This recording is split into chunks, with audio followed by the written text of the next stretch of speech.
Hey, it's Drybear. Believe it or not, the May update is almost upon us. So I want to spend today's video talking about how you can prepare for the arrival of the Destroyer class and more. We'll go over leveling scenarios, how to gear up, how to progress, and what you can do right now to be prepared for patch day. So let's go! But first, Ni no Kuni Cross Worlds is an MMO coming out this summer from Netmarble, and it places you directly into your own Studio Ghibli film. The soundtrack includes select tracks by none other than Joe Hisaishi himself.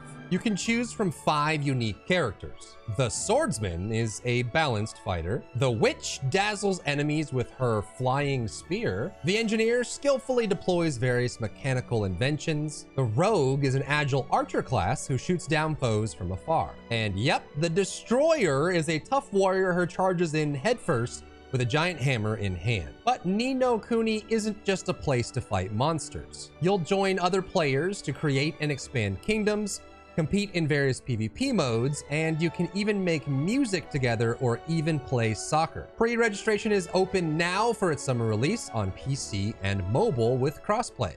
Now let's talk about what you can do to prepare for Destroyer and beyond. The first thing I'm going to ask you to do, if you haven't done it already, is go ahead and create a warrior that looks like the Destroyer, get your customization right, and put it in your character selection, because as soon as the character gets created, it will start accruing rested XP, even if it's level 1. So all you have to do is make a level 1 warrior, don't go to Trixen, and if you do, it's fine, just don't select an advanced class. And then when Destroyer is available, you can log into this character, go to Beatrice and choose Destroyer, and you'll have the rested bonus. As a reminder, it takes 10 full days to get a full rested bar. So again, if you haven't made your Destroyer yet, make it right now today. You'll thank me later. Now let's talk about how you're going to level your Destroyer, as you have 3 distinct options. The first is to manually level your Destroyer from level 1 all the way up until level 50, so that you can begin your late game activities, your end game activities with tier 1 and start progressing it over.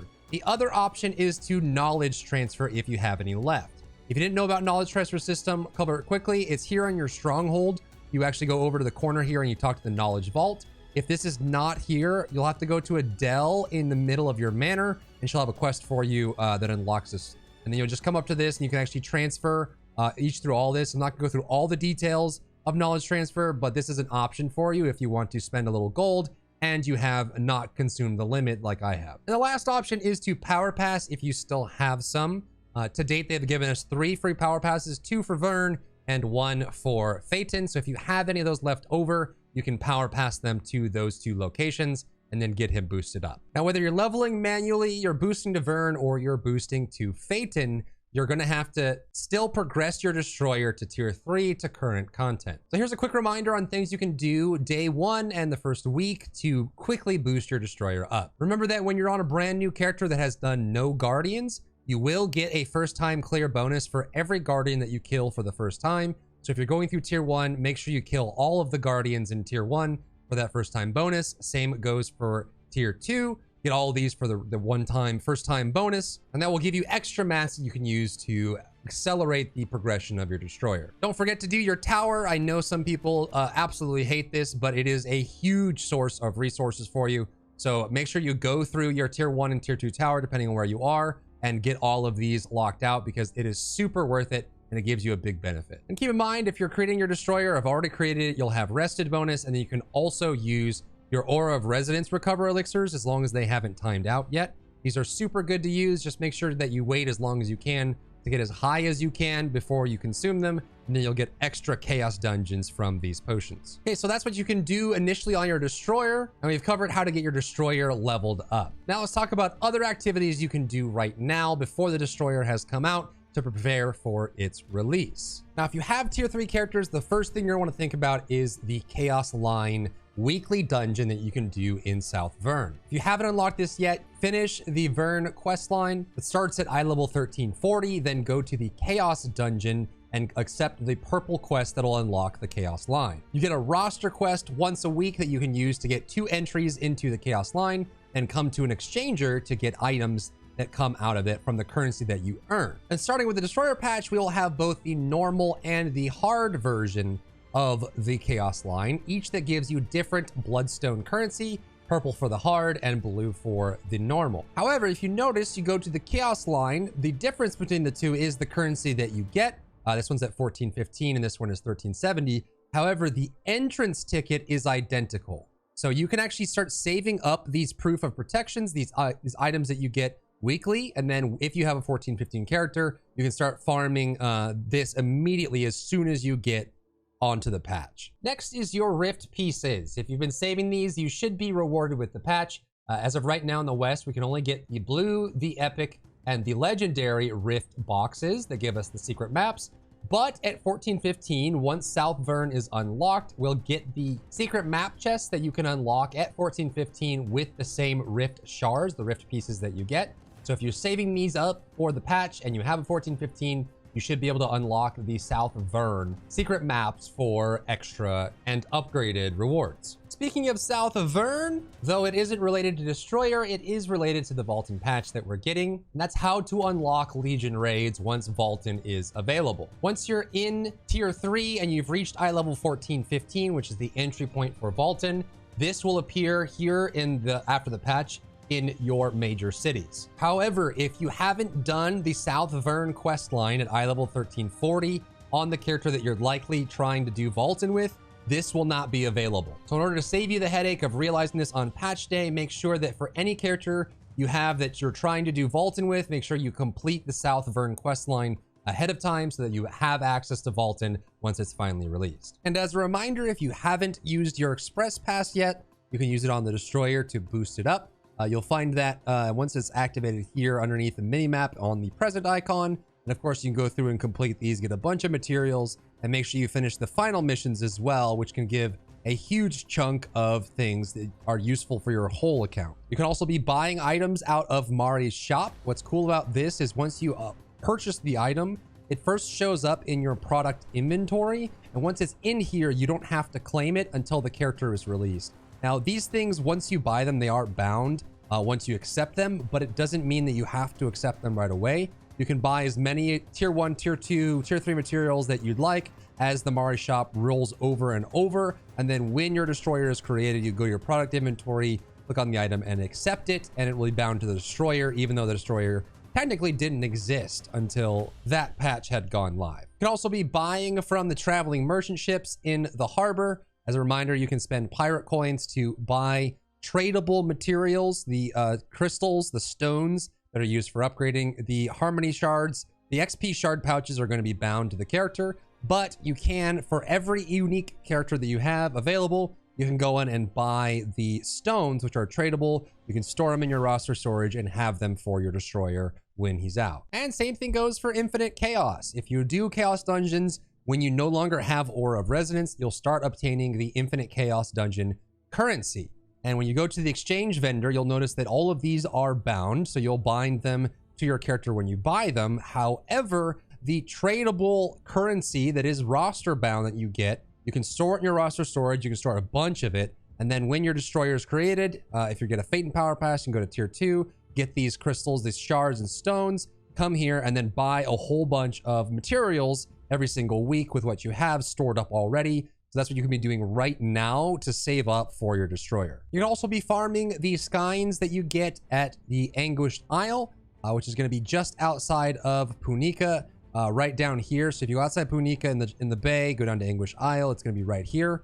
You will get a daily quest that's roster quest to get these unique currency for Anguished Isle. Now, a lot of these are roster limited, which means you can only get them once. However, the life leap stones and the honor leap stones are per character, which is what hold limit means.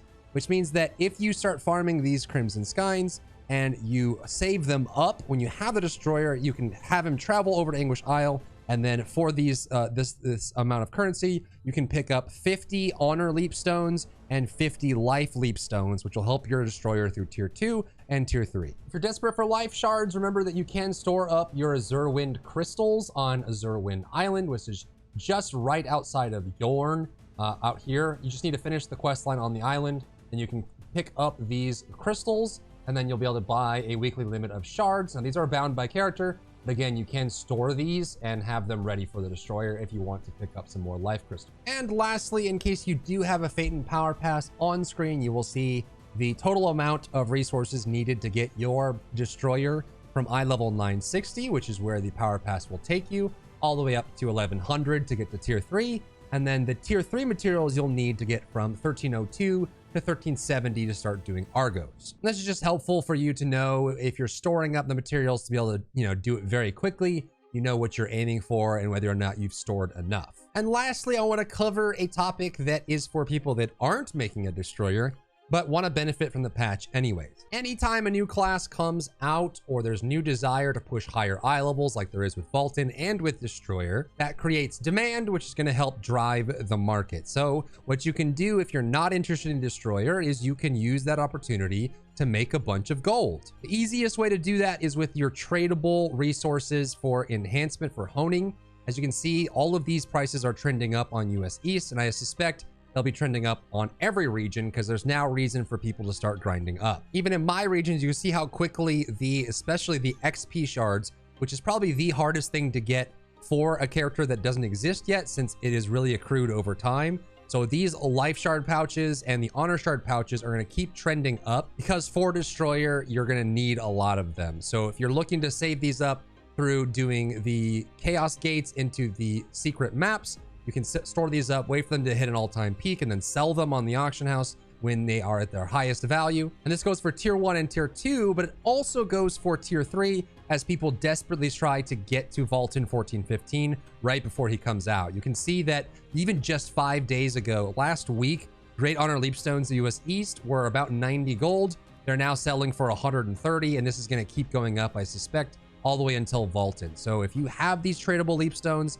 if you have any of this material, it's a good time to sell it on the auction house when it hits its peak price. And lastly comes down to the gear that we'll be able to sell once Vulcan arrives. Now keep in mind, up until this point, the highest level gear you can get in the game is tier 3 legendary gear. It starts dropping as you get up to 1370 and beyond, especially from Chaos Dungeons and then your Abyss Dungeons and Abyss Raids, you'll get these dropped. However, with Vulcan comes a rarity that is one higher than legendary, and that's Relic. And you may have already probably noticed this, that the legendary ability stones accessories are dropping a little bit in price as people prepare for the arrival of Relic. So what you can do if you're trying to profit off of the patch is just if you have a character that is at 1415 or near it, pushing to Vulcan would be worth it if you're just trying to make gold, and then you can just spend the first few weeks when you get to Vulcan trying to maximize your profits from the likely highly overpriced cost of all of the relic accessories and the ability stones. And one thing I'll add to that is that up until this point, for your Oreja's Well, normal and hard, as well as Argos, we've been guaranteed a class engraving on every drop. Starting with Vulcan in other regions and likely with the West, this will go away, which means that any accessory that drops at Vulcan, at relic accessory and higher, will not have a guaranteed engraving on it at all, which means that it could have 2 bad engravings, it could have no class engraving, or you could get a class engraving, but this also usually raises the value of those because they're a little bit harder to obtain. So just keep your eye out on the auction house. If you have something that's at 1415, that's great. What's even better is if you have something at 1445, which I know I'm speaking to a very small subset of the audience, but remember that when you get to South Vern Chaos Dungeons, the first one, which is going to be up here at level 1,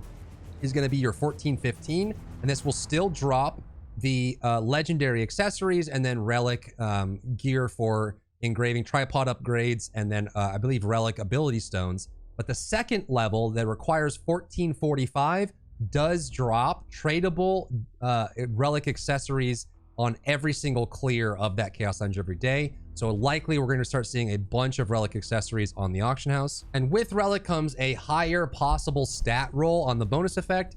And it means that the engravings on the accessory can go all the way up to +5 per slot. So you actually get a lot more opportunity to finish engravings, more stats, makes you stronger. It's all good stuff. And that's all I've got. Hopefully that was a quick rapid fire covering of everything that you need to know about preparing for a new class like Destroyer coming out, everything you can do for the Vulcan patch, and how to make sure that you're ready and good to go. You can look forward to more content from me in the coming days, as I'm working pretty hard to try and get as much of this patch covered for you as it comes out, so that everyone's strapped and ready. If you enjoyed yourself today, leave a like down below. You can support me and my work on Patreon and view Patreon exclusive content, link in the description.